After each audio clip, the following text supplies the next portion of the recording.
Hi viewers, welcome to We The Power channel. நம்ம சேனலுக்கு இது வரைக்கும் சப்ஸ்கிரைப் பண்ணல அப்படின்னா மறக்காமல் சப்ஸ்கிரைப் பண்ணிக்கோங்க. சேனல் பேஜ் போய் பாருங்கள், கண்டிப்பாக எங்களோட வீடியோஸ் உங்களுக்கு பிடிக்கும். இப்போ பார்த்தீங்கன்னா ஒரு மாதமாகவே நிறைய ரெசிபி சேனல்ஸில் வந்துட்டு மாவு பிசையாமல் தண்ணி மாதிரி இருக்கிற தோசை ஊற்றுற அந்த மாவு வச்சே வந்து நம்ம சப்பாத்தி பண்ணலாம் அப்படின்னு சொல்லிட்டு நம்ம அறிவுக்கண்ணை திறக்கிற மாதிரி நிறைய வீடியோஸ் வந்துட்டு இருந்துச்சு. அப்பா நமக்கு ஒரு விடுவேலை கிடச்சிது இந்த சப்பாத்தி மாவு பிசையிலேருந்து. ஏன்னா சப்பாத்தி செய்யணும் அப்படின்னாலே நாளைக்கு பண்ணிக்கலாம், நாளைக்கு பண்ணி தள்ளி போட்டே இருப்பேன். மாவு பிசையணும், உருட்டணும், அதை தேய்க்கணும், போட்டு எடுக்கணும், இதுக்கு ஸ்பெஷலாக ஒரு சைட் டிஷ் வேறு பண்ணணும், இத்தனை பிரச்சனை இருக்குது அப்படின்ட்டு. சரி, இது இனிமேல் நம்ம இதையே ஃபாலோ பண்ணிட வேண்டியதான் அப்படின்னு யோசிக்கும் போது திடீர்னு சைடில் எனக்கு ஒன்று தோணுச்சு. எப்படி ஆயிரம் வருஷமாக நார்த் இந்தியன்ஸ் வந்து சப்பாத்தி பண்ணிகிட்ருக்காங்க, அவங்க எப்படி இவ்வளோ வருஷமாக இதெல்லாம் விட்டு வச்சாங்க அப்படின்னு சொல்லிட்டு எனக்கு பயங்கர ஸ்ட்ராங்காக ஒரு டவுட் இருந்துச்சு. சரி, ஓகே, நம்ம ட்ரை பண்ணி பார்க்கலாம்னு சொல்லிட்டு இது 2-3 சேனலில் போய்ட்டு இந்த ரெசிபிஸ் நான் பார்த்துட்டு அதே மாதிரி இங்கே ட்ரை பண்ணி எப்படி வருது, அதை எப்படி பண்ணணும் ஃபஸ்ட்டு, அதை எப்படி வருது அவுட்கம் வருது அப்படிங்கிறத நம்ம இப்போ பார்க்கலாம். இப்போ பார்த்தீங்க அப்படின்னா நான் இந்த எக்ஸ்பெரிமெண்ட்டுக்காக வந்து ஒரு கப்பில் வந்து ஃபுல்லாக கோதுமை மாவு எடுத்திருக்கேன். இதை வச்சு நான் வந்து என்னோடய அசம்ஷன் ஓகே ஒரு 4 தோசை சப்பாத்தி, தோசைன்னு சொல்கிறதா சப்பாத்தின்னு சொல்கிறதா தெரியல, தோசை சப்பாத்தி அப்படின்னு சொல்ல போகிறேன். இதில் வந்துட்டு ஒரு 1/2 ஸ்பூன், சின்ன ஸ்பூனில் ஒரு 1/2 ஸ்பூன் உப்பு போட்டிருக்கேன். இப்போ இதை வந்து நல்லா தோசை மாவு பதத்தில் வந்துட்டு கரைக்க சொல்கிறாங்க. ஸோ அதில் ஒரு கப் மாவுக்கு பார்த்திங்கன்னா 1 கப் தண்ணி எடுத்திருக்கேன். அதில் கொஞ்சம் மட்டும் வச்சுட்டு எல்லாத்தையும் ஊற்றிட்டேன். ஸோ தேவைப்படும் போது கொஞ்சம் கொஞ்சமாக சேர்த்துக்கலாம் அப்படின்ட்டு, ரொம்ப லூஸ் ஆகிடக்கூடாதுன்ட்டு. இப்போ இது பீட்டர் வச்சு நல்லா பீட் பண்ணிக்கிறேன். ஜென்ரலி கையில் தான் கலக்குவேன், பட் அவங்கள மாதிரியே ட்ரை பண்ணுறதுக்காக முயற்சி பண்ணிட்டுருக்கேன். ஸோ தண்ணிக்கு ஆப்வியஸாக பத்தலை. ஸோ மறுபடியும் வந்து அதில் ஒரு 1/2 கப் நான் ஊற்றுறேன். ஸோ 1 கப் மாவுக்கு பார்த்திங்கன்னா கிட்டத்தட்ட 1.25 கப்பு கொஞ்சம் அதிகமாக ஊற்றிருக்கேன். இதை வந்து இப்போ நல்லா மிக்ஸ் பண்ணிக்க போகிறேன். இப்போ பார்த்திங்க அப்படின்னா தோசை மாவு பதத்துக்கு வந்தாச்சு.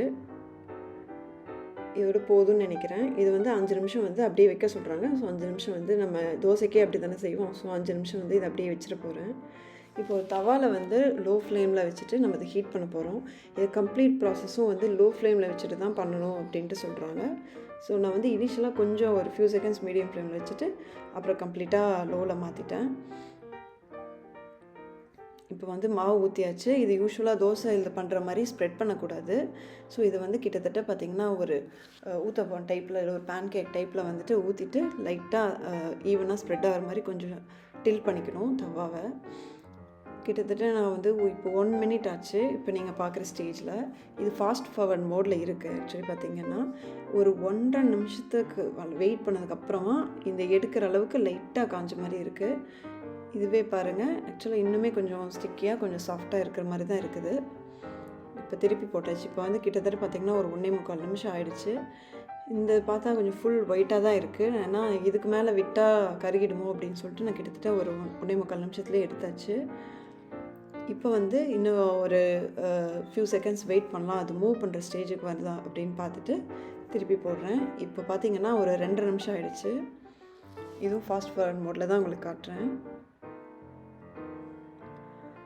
இதை வந்து ஒரு டிஷ்யூ பேப்பர் அல்லது கிளாத் வச்சுட்டு நம்ம கண்டினியூஸாக அதை ப்ரெஸ் பண்ணி விட்டுட்டே இருக்கணும், நம்ம ரொட்டி புல்கா எல்லாம் செய்கிற மாதிரி.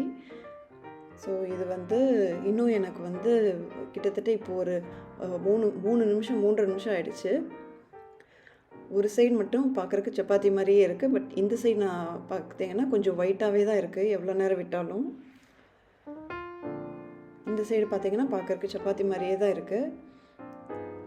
கண்டினியூஸாக வந்து நான் இந்த டிஷ்யூ பேப்பர் வச்சுட்டு அதை ப்ரெஸ் பண்ணி விட்டுட்டே தான் இருக்கேன். இன்னும் அது லோ ஃப்ளேம்லேயே தான் இருக்குது.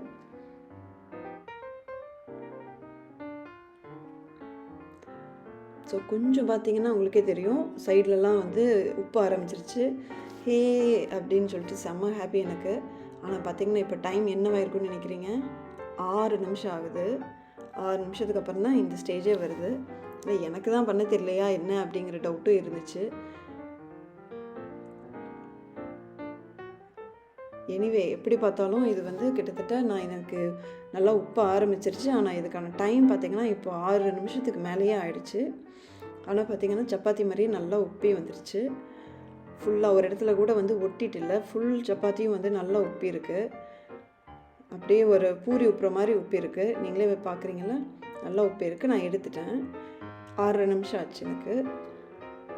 கொஞ்சம் நினச்சி பார்க்கவே ஹாரிபிளாக தான் இருக்குது. ஒரு சப்பாத்திக்கு 6 நிமிஷங்கிறது. சரி இது எப்படி டேஸ்ட் வந்து பண்ணி பார்க்கலாம். எப்படி சப்பாத்தி மாதிரி இருக்கா, இது இந்த மாதிரி இருக்குன்னு சொல்லிட்டு கண்டிப்பாக டேஸ்ட் பண்ணி பார்க்கணும். இப்போ பார்த்தீங்கன்னா ஆறிடுச்சு. இதை நான் பிச்சு பார்க்க போகிறேன் ஒரு ஓரத்தில். மேலே பார்க்கும்போது நடுவில் வந்து என் ஹஸ்பண்ட் கூட என்ன இந்நேரத்துக்கு சப்பாத்தி பண்ணுற அப்படிங்கிற மாதிரி கேட்டார். ஏன்னா பார்க்குற சப்பாத்தி மாதிரி தான் இருக்குது. இப்போ 2 லேயர் வந்து பிரிக்கிறேன். ஜென்ரலி சப்பாத்தியில் வந்து இந்த மாதிரி உப்பும்போது உங்களுக்கு எப்படி இருக்குன்னு கண்டிப்பாக தெரிஞ்சிருக்கும். ஆனால் இங்கே எப்படி இருக்குது பாருங்கள், உள்ளுக்குள்ளே அந்த ஒரு பிசு பிசுன்னு அந்த மாவு வந்து அந்த ஸ்டிக்கியாக கொஞ்சம் பச்சை தன்மையோடு வருது எனக்கு அப்படியே. அதை நான் இப்போ ஆக்சுவலி டேஸ்ட் பண்ணி பார்க்குறேன். கொஞ்சம் பச்சை தன்மையோடு தான் இருக்குது, கொஞ்சம் வேகாத மாதிரி.